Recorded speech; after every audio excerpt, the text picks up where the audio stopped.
looking back on my last few videos, I realized that I've been excessively negative recently. So to compensate, I'm gonna collab with someone who couldn't be negative if they tried. What? Where am I? Oh. You know, I was kind of expecting Tyndega. Oh, I see how it is. Well, Mr. Random Voice in the Darkness, did you honestly think that you could get Tyndega? Well, a little.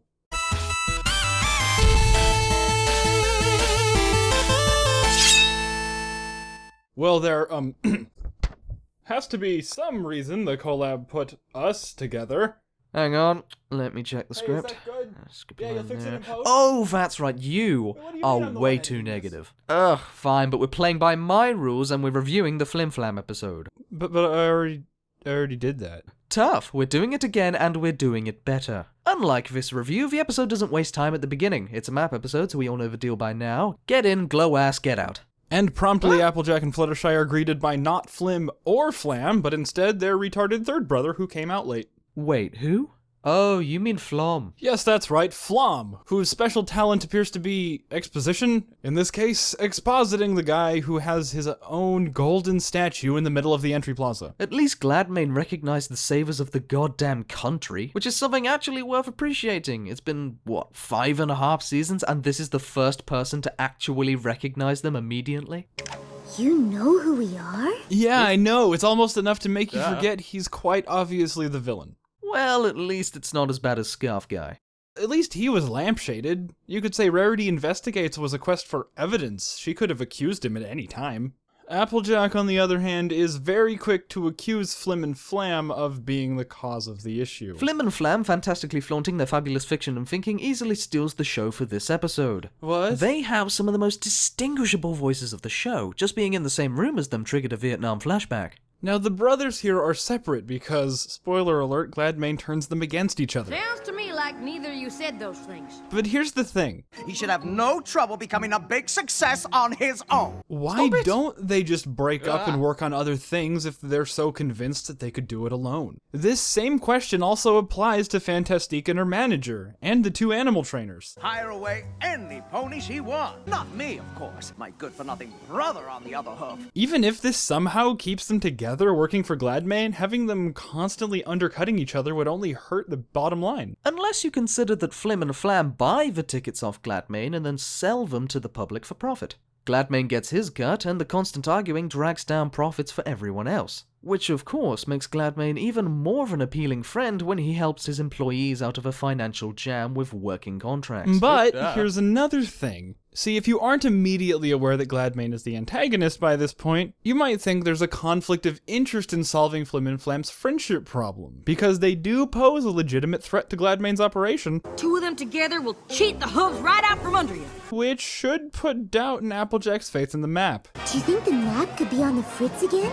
I mean, does the map really want them to repair Flim and Flam's relationship, putting poor old, friendly, totally not the bad guy Gladmane out of business?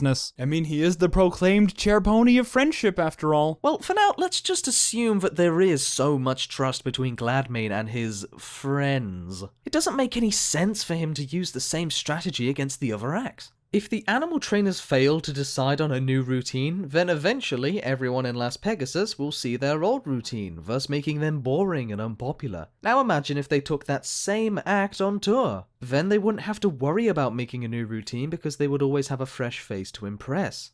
Or the disagreement between the gymnast pony and the director. That would most likely cause them to split up. I mean, the purist director could likely find another pony willing to perform the way he wanted, while Fantastique could easily replace her director with an agent who would give her the freedom over her act that she seems to desire. Well, thank God there is no creative difference between us as we collaborate, even if you don't have an OC in the corner. Wait, what's wrong with no OC? At least I don't include pointless comedic skits in my analysis. It's called blending genres, and it's awesome! And now that I think about it, the script suddenly became meta. See, that's what I'm talking about. This disagreement is making me want to dedicate more of my time to this failing project instead of working on my own videos. Oh, for the love of... Can you not? Alright, I'm sorry. I'll change it back. Let's just get back to the review. Gladmane didn't even technically lie to the director, as she did want to change the act, thus taking control away from him. Gladmane tells the director that the star wants control of the show, It isn't just your show, and I'm improving it. but neither is true. Gladmane telling the performer that the director wanted to drop her from the show is counterintuitive. Tells the star that the director wants to get rid of her. Because logically, the fear of getting dropped from the act would make her more compliant out of self-interest, squashing the argument, keeping them together and allowing them to take their show on the road. Or scenario B, they couldn't reconcile their difference, causing a breakup.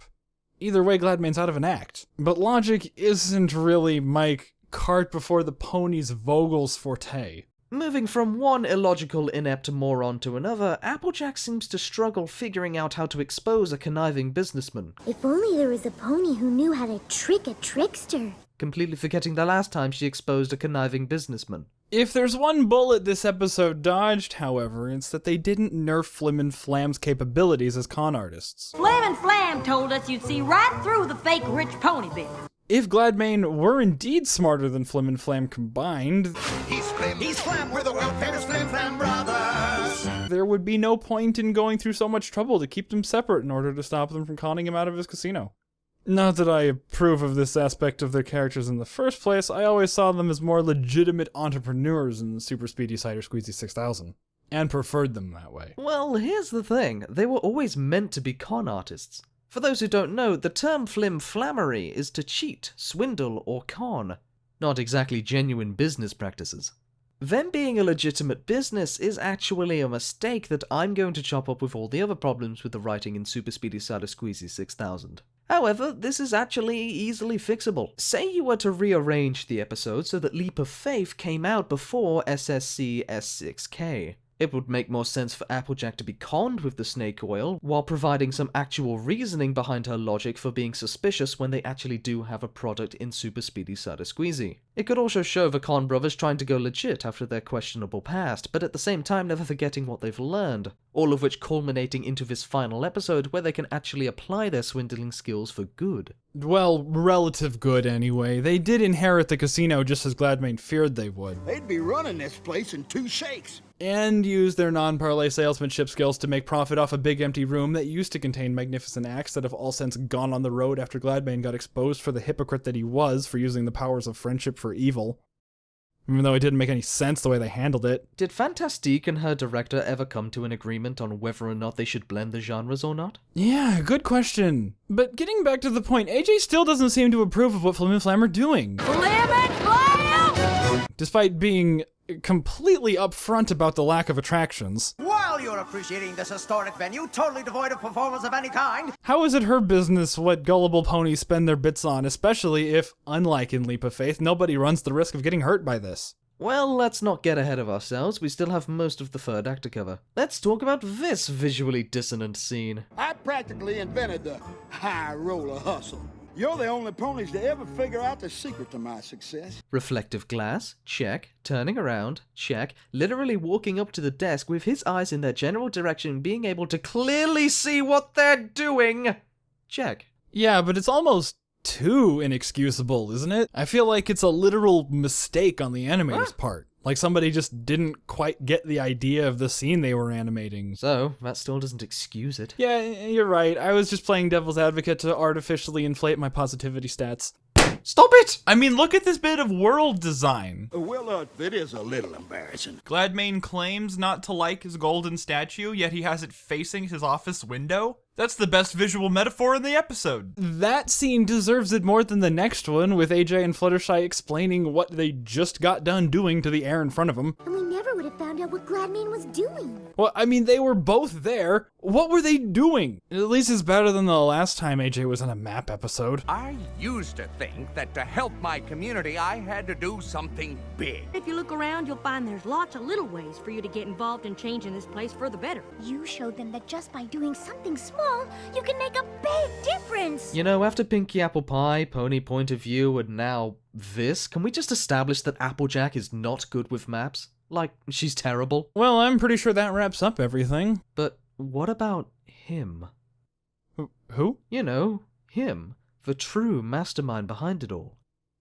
I don't follow. Let me ask you something.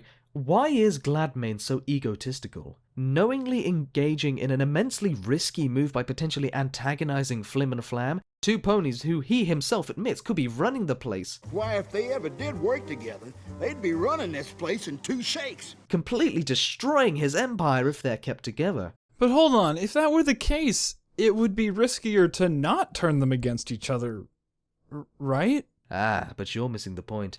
The true puppet master. The cause and the solution. The beginning and the end of Gladmane.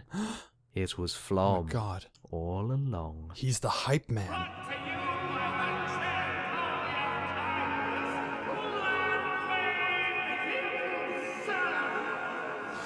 With Flom hyping up Gladmane for God knows how long, it created a monster. A man so convinced that he's friends with every pony that he starts taking advantage of his own good name and stirring the pot behind the scenes. Of course, Flom profited of this for a while, but as the acts become more and more hostile towards one another, he knew this had gotten out of hoof. So what did he do? Well, he continued. He can't solve this alone, so he escalated the situation into one big enough to be noticeable by the Friendship Squad. And what does he do when they arrive? After pointing them in Gladmane's direction, he slinks away into the shadows to avoid taking his share of the responsibility. You don't become a famous con artist by being good at it. You are without doubt the worst pirate I've ever heard of. But you have heard of me. Because the simple fact of being recognized as a con artist means you're doing something wrong. Flom is an incredibly deep and complex character. In some ways we can all relate to Flom, because Flom represents a part of us, the part where we know we made a mistake, but we're too afraid to admit to our guilt. As soon as the Friendship Brigade shows up, Flom slips into the shadows, never to be seen again in the episode, afraid of his prosecution as the source of a tyrannical monopoly over workers. Flom is the author of this narrative, and he decides when the curtains close. I don't know, man. It feels like you're reaching. God damn it, let me have my Tommy Oliver moment! Hey, with Season 7 right around the corner, why not subscribe? And if you want to see more British Ninja or videos I've done with British Ninja, click the respective links. And if you haven't done a good deed yet today, you owe it to yourself to support me on Patreon.